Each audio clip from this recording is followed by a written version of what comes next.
우리가 살아가면서 가장 많이 마주하는 것 중 하나가 바로 사람입니다. 그리고 그 사람과의 관계 속에서 우리는 수많은 감정을 느끼게 되지요. 때로는 따뜻한 말 한마디가 온종일 우리를 행복하게 만들기도 하고, 때로는 날카로운 비난의 말이 온 마음을 멍들게 하기도 합니다. 유독 다른 사람을 향해 비판적이고 부정적인 말을 서슴지 않는 사람들이 있습니다. 그들의 말은 때로 전곡을 찌르는 것처럼 보이지만 듣는 이에게는 묵직한 상처로 남기 마련입니다. 그 사람은 왜 저렇게 말할까? 내가 정말 문제인 걸까? 이런 고민 때문에 잠 못 이룬 밤이 있으실지도 모르겠습니다. 오늘은 바로 그 비난이 익숙한 사람들의 마음을 들여다보려 합니다. 그들의 심리를 이해하는 것은 그들의 말에 더 이상 흔들리지 않고 우리 자신의 마음을 지키는 가장 현명한 방법이기 때문입니다. 오늘 이 시간이 여러분의 마음속 응어리를 풀어주고 관계 속에서 흔들리지 않는 단단한 지혜를 선물하길 바랍니다. 그럼 그들이 왜 비난을 멈추지 못하는지 그 세 가지 숨겨진 심리를 함께 살펴보겠습니다. 첫 번째 이유, 자기 비난을 타인에게 투사하다. 가장 먼저 비난하는 사람들의 첫 번째 심리적 공통점은 바로 그 비난의 화살이 사실은 자신을 향하고 있다는 것입니다. 이런 분들은 겉으로는 남을 향해 날카로운 비판을 쏟아내지만 의외로 자기 자신에게는 훨씬 더 가혹한 잣대를 들이댑니다. 어릴 적부터 완벽해야 한다는 압박 속에서 자랐거나 실수에 대한 두려움이 큰 경우가 많습니다. 스스로의 작은 허점조차 용납하지 못하는 자기 비난의 습관이 마음속 깊이 자리 잡고 있는 것이지요. 이 내면의 불안감과 불만은 언젠가 터져 나오기 마련인데 그 대상이 바로 타인이 되는 겁니다. 자신이 용납하지 못하는 모습, 인정하기 싫은 자신의 약점을 다른 사람에게서 발견하면 그들을 비난함으로써 나는 저렇게 부족하지 않아라고 스스로를 안심시키려는 심리가 작동하는 것이죠. 심리학에서는 이를 투사라고 부릅니다. 내 안에 불편한 감정이나 받아들이고 싶지 않은 모습을 타인에게 더 씌워 비난하는 방어 기제인 겁니다. 제 주변에도 이런 분이 계셨습니다. 직장 생활을 할 때였는데요. 늘 불만이 가득한 선배님이 한 분 계셨습니다. 회의 때마다 후배들의 아이디어를 향해 그게 되겠어? 지난번에도 똑같은 실수했잖아라며 쉽게 깎아내렸습니다. 그런데 그 선배님은 사실 늘 완벽주의를 추구하는 분이셨습니다. 작은 오타 하나에도 몇 시간을 고민하며 수정했고 마음에 들지 않으면 밤을 새워 다시 만들곤 했죠. 하지만 늘 이 정도로는 부족하다며 스스로를 끝없이 질책했습니다. 어느 날 그 선배님이 중요한 프로젝트를 맡아 발표했는데 작은 실수가 하나 있었습니다. 예상치 못한 실수에 선배님은 얼굴이 굳어지고 모두가 괜찮다고 말했지만 스스로를 자책하며 며칠 동안 힘들어하셨죠. 저는 그때 알았습니다. 그 선배님의 비난은 후배들을 향한 것이 아니었습니다. 완벽하지 못한 자신, 실수할까봐 늘 불안해하는 자신의 마음을 감추기 위한 방어막이었다는 것을요. 남을 향한 낯선 말들은 사실 자신에게 향하는 화살이었던 겁니다. 그래서 이제 그 선배님의 말을 들으면 더 이상 상처받지 않습니다. 지금 선배님이 힘들어하시는구나, 자신을 질책하고 계시구나라고 생각하며 그저 조용히 응원하게 되었습니다. 여러분 주변에도 혹시 이런 분이 계신가요? 그들의 비난을 무조건 내 탓으로 돌리기보다는 그들이 얼마나 힘들어하는지를 이해해 보려 노력하는 것만으로도 마음이 훨씬 편안해질 수 있습니다. 두 번째 이유, 불안과 통제 욕구를 비난으로 해소하다. 비난은 불안한 마음을 다루는 서툰 방식일 수 있습니다. 세상은 늘 변하고 우리는 그 변화를 모두 통제할 수 없습니다. 하지만 어떤 사람들은 이 통제 불가능한 상황에서 극심한 불안을 느낍니다.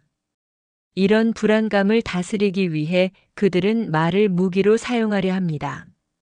자신이 통제할 수 없는 상황이나 사람을 비난함으로써 마치 자신이 우월한 위치에 있는 것처럼 느끼려는 것이죠.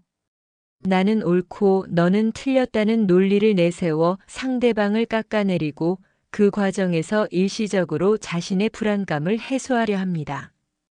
권위적인 위치에 있는 사람들이 후배나 약자에게 유독 비난을 쏟아내는 것도 이와 같은 맥락입니다.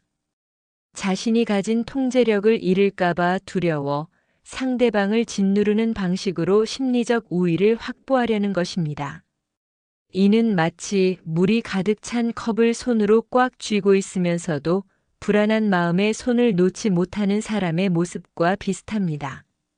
손에 힘을 더 줄수록 불안감은 커지지만 그들은 그 긴장을 놓을 줄 모르는 겁니다. 저에게는 늘 남 탓만 하던 동료가 있었습니다. 프로젝트가 조금이라도 지연되거나 예상치 못한 문제가 발생하면 그는 늘 다른 팀이나 팀원의 실수를 꼬집었습니다. 저쪽 팀에서 데이터를 늦게 줘서 일이 밀렸어. 내가 처음부터 그럴 줄 알았지. 왜 내 말을 안 듣는 거야?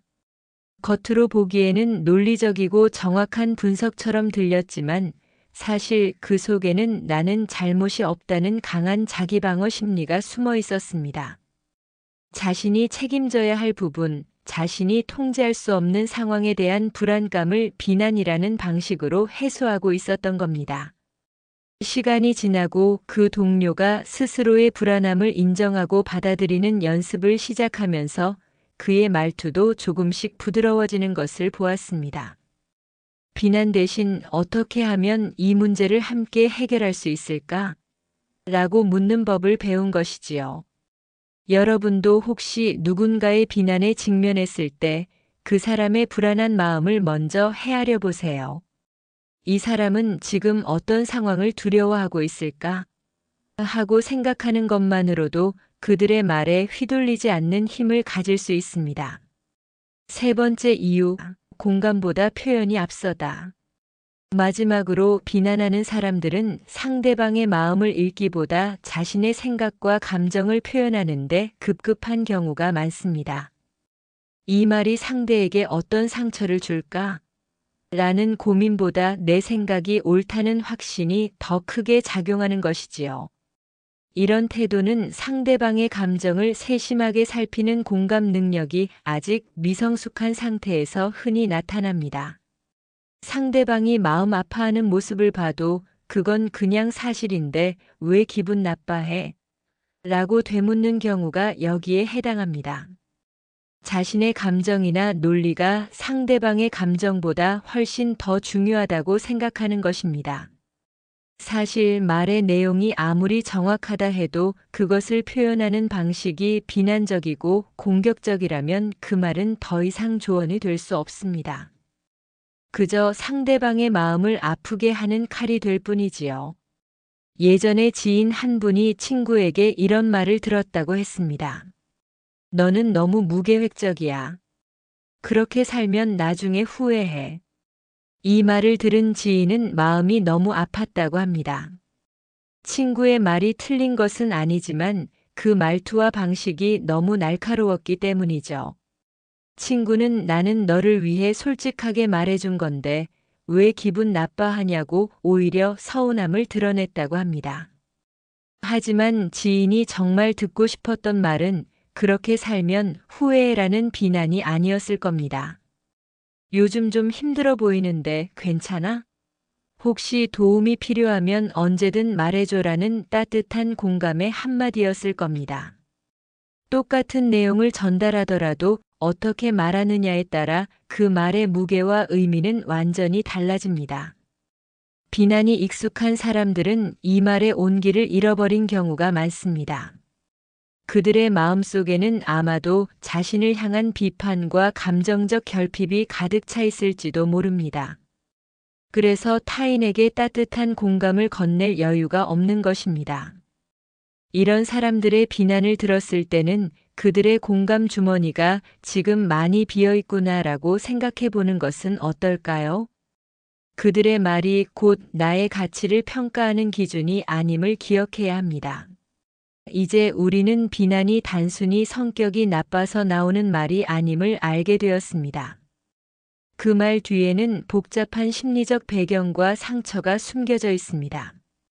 그렇다면 우리는 어떻게 해야 할까요?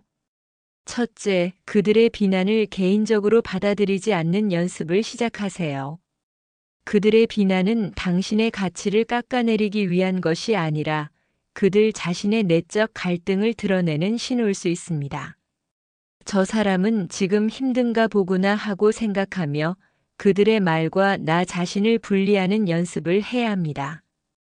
둘째, 무조건 참기보다는 나 자신을 지키는 선을 정해야 합니다.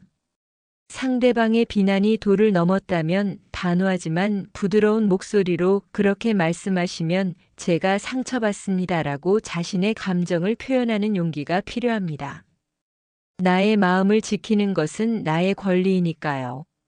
마지막으로 우리 스스로도 누군가를 비난하기 전에 한 번 더 생각하는 마음을 가져야 합니다. 내가 지금 왜 이런 말을 하려고 하지? 이 말이 정말 상대에게 도움이 될까? 아니면 내 안의 불편한 감정을 표출하는 것일까?